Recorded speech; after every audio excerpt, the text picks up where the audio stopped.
नमस्कार, आप देख रहे हैं पंजाब टुडे और इनसाइट्स विद विशाल सूद पर आपका स्वागत है। Hello sir, how are you? I am good, how are you Ishrat? बहुत बढ़िया सर। कुछ बड़े डिसीजंस हो रहे हैं, नेशन से स्टार्ट करते हैं। एफ्स्पा के अंडर जो रीजन आता है, जो आर्म्ड फोर्सेस को स्पेशल पावर्स देता है, वो बहुत एरियाज में नॉर्थ ईस्ट में कम हो गया है। गुड मूव एंड पीपल के लिए भरोसा भी बढ़ेगा इससे। I think that shows the kind of progress we have made. North east जो हमारा एरिया, एक दिन मैं पहले भी डिस्कस कर रहा था, it was kind of felt alienated for lot of time. So they were not made part of the main stream of India. So अब वहाँ पे जो इंफ्रास्ट्रक्चर डेवलपमेंट हुई है, जो उनकी इंटीग्रेशन हुई है with the national economic process, और स्पेशली जो चीज़ें जैसे GST वगैरह आई हैं, उससे वैसे भी one nation kind of integration is accelerating.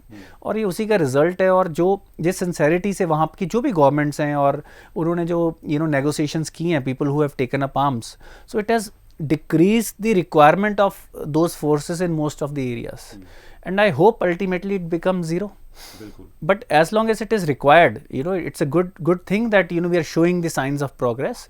But at the same time, if needs arises, sometimes there are external agents which might think जो चीज़ों को उल्टी डायरेक्शन में लेके जा सकते हैं, तो उस टाइम पे अगर ज़रूरत पड़ती है तो इसको रिग्रेसिव मूव नहीं देखना चाहिए. इसको नीड के हिसाब से दोनों तरफ से चलना पड़ेगा. इट्स नॉट एक लीनियर लाइन में प्रोग्रेस हमेशा नहीं होती है. चीज़ें ऊपर, it's a very complex scenario. तो उस तरीके में it's a good move.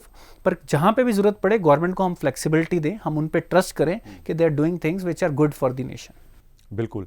And इसी से पंजाब पर मैं आना चाहता हूं, क्योंकि इंपॉर्टेंट डिसीजंस कल हो सकते हैं. एक स्पेशल असेंबली सेशन बुलाया जा रहा है. ऑब्वियसली कुछ इनैक्टमेंट होगी चीज़ों की, जो स्कूल फी वाली बात हुई है इससे पहले. बट आई थिंक जो सबसे इंपॉर्टेंट मुझे इसमें पॉइंट लगा, दैट इज़ कि there can be a censure motion, जो चंडीगढ़ को थोड़ी पावर्स पंजाब से ली जा रही है. All that thing, good thing कि पंजाब अपने इंटरेस्ट प्रोटेक्ट करने की बात कर रहा है. लुक, फ्रॉम इस पर्सपेक्टिव से अगर मैं बात करूँ, मैं हमेशा ये सवाल पूछता हूँ कि ये एक आम पंजाबी की लाइफ में क्या डिफरेंस डाल रहा है. Chandigarh has been a union territory, अभी काफ़ी तरह से यूनियन टेरिटरी रही है. अब उसमें वो क्या, कई बार ऐसा होता है कि हम अपने इंटरेस्ट बचाने के चक्कर में अपने एक्सचेकर पे ज़्यादा खर्चा ना डाल दें. तो ये क्या रेजोल्यूशन पास होता है, और अगर डिटेल में देखा जाए कि जो भी होम मिनिस्टर अभी अनाउंस करके गए हैं, उसका पंजाब पे क्या इम्पैक्ट आएगा, उसका एक डिटेल एनालिसिस किया जाए, तो देन डेफिनेटली पंजाब का ये राइट बनता है कि वो अपने इंटरेस्ट को प्रोटेक्ट करे. Chandigarh is a union territory, we have certain rights, वो राइट्स रिड्यूस ना हो. बट हमें जो इम्पॉर्टेंट मुद्दे अगेन हमेशा उनसे नहीं भटकना है. Education, health, law and order, वो प्राइमरी इश्यूज हैं. वो आम आदमी की लाइफ को ज़्यादा इम्पैक्ट कर रहे हैं, रेदर देन कि चंडीगढ़ के जो एम्प्लॉयज़ हैं उनकी सैलरी सेंट्रल गवर्नमेंट के हिसाब से आ रही है या स्टेट गवर्नमेंट के हिसाब से आ रही है. उससे ज़्यादा इंपॉर्टेंट मुद्दे वही रहेंगे. तो हम हमेशा बात करते हैं कि ये मीडिया की रिस्पॉन्सिबिलिटी है कि हम हाइपर ना हो जाएं उन चीज़ों के लिए जो आपकी और मेरी, हम जैसे आम लोगों की लाइफ में रोज़ कोई इम्पैक्ट नहीं डाल रही है. कई चीज़ों का ऑफकोर्स लॉन्ग टर्म व्यू होता है, हम नहीं भी समझ सकते, हमें अपने इंटरेस्ट प्रोटेक्ट करने हैं. बट मेजर चीज़ कल की अगर स्पेशल असेंबली आ रही है, तो जैसे education, health, law and order, delivery of services आम जनता के लिए, ये ज़्यादा इंपॉर्टेंट मुद्दे हैं. हम इन पे ज़्यादा फोकस करेंगे. और यूनियन टेरिटरी का स्टेटस रहा है हमेशा से चंडीगढ़ का, मेरे को नहीं लगता है वो बदला है. Right. And moving on, Russia Ukraine, we have to keep talking about it. Situation change होती जा रही है, बट इस लिहाज से आई थिंक इंपॉर्टेंट बात यह है कि रशिया और यूके दोनों के foreign ministers, foreign secretaries and foreign ministers दोनों आज इंडिया में हैं, एंड दोनों यही ट्राई करने की कोशिश कर रहे हैं कि इंडिया उन्हीं की तरफ रहे. लुक, इंडिया, अभी मैं बड़ा हैरान हो रहा हूँ कि कैसे जो वेस्टर्न कंट्रीज़ हैं, चाहे US है, चाहे ऑस्ट्रेलिया है, हाउ उनका जो कॉलोनियल माइंडसेट है, हाउ दे आर सेइंग कि India should be seen on the right side of the history. History तो देखो हमेशा लिखी जाती है और फिर री रिटन होती है. हिस्ट्री लिखेगा कौन, ये कौन डिफाइन कर रहा है. अगर आज US हिस्ट्री लिख रहा है तो probably India is not on the right side. पर अगर कल रशिया हिस्ट्री लिखता है, we might be on the right side. और अगर इंडिया खुद हिस्ट्री लिखता है, who will end up writing the history, ये तो टाइम ही बताएगा. और एंड में हिस्ट्री वो कहते हैं ना, is the account of events by the winners. तो इंडिया को अपनी हिस्ट्री खुद लिखनी है. जो हमारा ये जो कॉलोनियल माइंडसेट है, जो हमारे लोगों का ही, जहाँ पे हम अपनी सेल्फ लोदिंग में चले जाते हैं, वेयर वी आर सीइंग कि हाउ गुड वी आर और how bad we are, how Australia or USA will tell us we should come out of that mindset.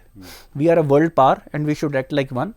आप US से इंश्योर करें कि हमें $64 के हिसाब से ऑयल मिलता रहेगा. आप अपने रिजर्व सारे रिलीज कर दो, अपने आप ऑयल सप्लाई बढ़ जाएगी. USA is the biggest producer of oil, फिर भी इंपोर्ट करता है. USA has the biggest reserves of oil, फिर भी इंपोर्ट करता है. उनको तो इन वॉर्स में उनको भी बेनिफिट हो रहा है. आपको पता है Saudi Arabia second biggest oil producer है, रशिया तीसरे नंबर का है. They both are close but USA is far ahead. तो अल्टीमेटली USA इज लाइक कि उस ओल्ड ग्रीडी आदमी की तरह जो डेथ बेड पे है पर उसको सब कुछ अपने लिए चाहिए. How can any country, a young country like India, tolerate that? So let them say what they want to say, and we are, हमारी फॉरेन पॉलिसी एक अच्छा पाथ ले रही है. कल को ये चीज़ें भी निकल जाएंगी. उनके इंटरेस्ट है, हमारी डिपेंडेंसी है रशिया पे, और USA ने हमेशा टेक्नोलॉजी ट्रांसफर हमारी रोकी है. तो आज आप सारी टेक्नोलॉजी हमें दे दो, हम उस पर रिसर्च करके आगे से उस पर डेवलपमेंट खुद कर लेंगे. आप ट्रांसफर कर दो सारी टेक्नोलॉजी, हम बोल देंगे जी भाई रशिया गलत है. सो एक फेयर बात होनी चाहिए ना. So let Russia say whatever they want to say. We I think are doing what is best for the people of India, for the land of India. जी, but just like you said कि depending on who writes the history next, India के लिए counter productive हो सकता है. आज Russia आ गया, कल अगर अमेरिका आगे हो गया and our relations are not good with them, it could be counterproductive. No, we have good relation. Look, it is not about that. It is about are you important, are you worthwhile? Look, India एक बड़ी market है. India is the biggest importer of arms and technology. India के साथ जो relationship है, जो counter balance जो बड़ी गेम में खेलनी है, India is on the right side. ये तो देखो, अगर आप किसी भी रिलेशन में ये सोचो कि किसी को बिल्कुल भी नाराज नहीं होने देना, वो रिलेशन आपके लिए भारी पड़ जाएगा. Any relation you see, you can't make everyone happy all the time. Sometimes you have to do what is right for you. So it applies in international relations also. So let's do what is right for India. मैं अगर आज सोचूं कि क्या US के कहने पे हमें रशिया को नेगेटिव बोल देना चाहिए, does it make any sense? It doesn't make any sense. हम तो ये भी नहीं कह रहे हैं, हम तो ये कह रहे हैं कि there should be diplomatic solution. And we are willing to offer our mediation also, a sincere mediation. That is what the world should do right now. तो I think India is not wrong anywhere. And finally I have to come to Pakistan, क्योंकि Imran Khan is now doing everything he can अपनी कुर्सी बचाने के लिए. उन्होंने offer कर दिया कि मैं अपनी सारी कैबिनेट जो है भंग कर दूंगा, बस मुझे रहने दो. बट ऑपोजिशन कह रही है नहीं, अब हम पीछे नहीं हटने वाले हैं. So I think Imran Khan का time is almost up now. So उन्होंने ये थ्रेट यूज़ किया है कि भाई इलेक्शनों में फिर से खर्चा करोगे, मेरे को रहने दो, MP बने रहो. So this is what, I think that is what Pakistan has reduced itself to. It's a very sad situation. और कहीं ना कहीं मैं देखो हर चीज़ को इंडिया के पर्सपेक्टिव से जोड़ना चाहूँगा. कहीं ना कहीं इसी शॉर्ट साइटेडनेस का, इसी उनकी जो एलीट क्लास के लालच का कॉस्ट हम पे करते हैं. They become a tool for hire for any country which wants to disturb peace in India और इन द नेबरहुड. तो इट्स पाकिस्तान एक जियो पोलिटिकल टूल है, राइट? हम हमेशा बोलते हैं कि देशों के पास आर्मी होती है, वहाँ पे आर्मी के पास देश है. तो I think it is very sad कि इमरान खान जो अपने बोल रहे थे कि मैं प्रिंसिपल स्टैंड लूंगा, आज ऐसी बातें कर रहे हैं. So let's see what happens and we will deal with it accordingly. So right sir, और मैं एक बात ज़रूर करना चाहता हूँ. टुडे इज़ मार्च 31 और गवर्नमेंट पहले ही अनाउंस कर चुकी है कि अब से बाद से कोई भी कर्ब्स नहीं रहने वाले हैं एक्सेप्ट द मास्क मैंडेट. अब कोविड की कोई रिस्ट्रिक्शन नहीं रहने वाली है. एंड अराउंड 1225 केसेज आ रहे हैं डेली. गुड मूव, या WHO कह चुके हैं कि 4th वेव आने वाली है जून जुलाई में. क्या हमें थोड़ा सा सतर्क रहना चाहिए अभी भी? सतर्क तो हमेशा रहना चाहिए. देखो दैट इज़ वेरी इंपॉर्टेंट. ये बड़ी ही once in a century kind of global event था जिसने हमारा पूरा माइंडसेट बदल दिया. हमें अपने जीवन को जीना कैसे है, ये क्वेश्चंस हमने कुछ पूछने शुरू किए थे. अब वापस हम फिर पुराने उसी रैट रेस का पार्ट बनते जा रहे हैं. तो मेरे को ये लगता है कि हमें केयरफुल तो रहना है, but it's a good move. It will open not just restriction, सिर्फ फिजिकली नहीं खुलती हैं रिस्ट्रिक्शंस, मेंटली भी खुलती हैं.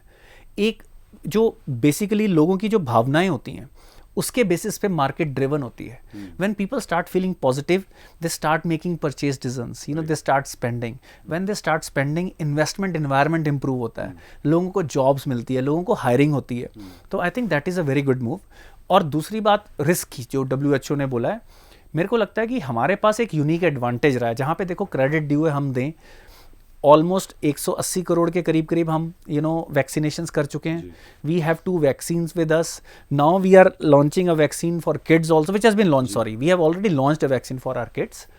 तो ये एक हमारे को एक अच्छी पोजीशन में रखता है कि we will be able to navigate next waves and they will be mild. अब इंपॉर्टेंट बात यह है कि जो बूस्टर डोजेस जिनको लगनी है, जिनको पहले फेज में लग गई थी, इंक्लूडिंग मेरे को बहुत पहले ही वो दो मेरी वैक्सीनेशंस पूरी हो गई थी और मेरे को भी अब बूस्टर डोज लगवा लेनी चाहिए. तो जिनकी भी वो बूस्टर डोज ड्यू है वो टाइमली लगवाएं, तो हम इस वेव को कंट्रोल कर पाएंगे. इससे एटलीस्ट माइल्ड इम्पैक्ट रहेगा. और केयरफुल रहें, अपनी इम्यूनिटी बिल्ड करें, हेल्दी रहें, हेल्दी माइंडसेट भी रखें. तो I think we will be able to navigate this situation. It's a good move. तो ये आने वाली पॉजिटिविटी ही दिखा रहा है. और रही बात मास्क मैंडेट की, मेरे को लगता है कि वो भी थोड़ा सा ऑप्शनल करना चाहिए, सर्टन सिचुएशंस में करना चाहिए, क्योंकि मास्क के भी अपने साइड इम्पैक्ट्स हैं. तो मास्क मैंडेट को भी अब गवर्नमेंट को, of course based on their study, taking their own time, they should also think of कि अगर सारी चीज़ें नॉर्मल रहती हैं तो मास्क मैंडेट को भी कैसे धीरे धीरे हटाया जा सकता है. राइट. सो आज का मैसेज ये है कि पॉजिटिव रहिए लेकिन सेफ रहिए, सतर्क रहिए, बूस्टर डोज जरूर लगवा लीजिए. होपफुली आपने वैक्सीन पूरी करवा ली है, ताकि जो अगली वेव्स आए वो हमें बिल्कुल परेशान ना करें. जैसे तीसरी वेव ने भी कुछ ज़्यादा परेशान हमें नहीं किया है, लेकिन केसेस रोज आ रहे हैं कोविड के, सो बच के जरूर रहिएगा. And thank you sir, booster dose जरूर लगवा लीजिएगा आप भी. Thank you. Thank you so much for watching.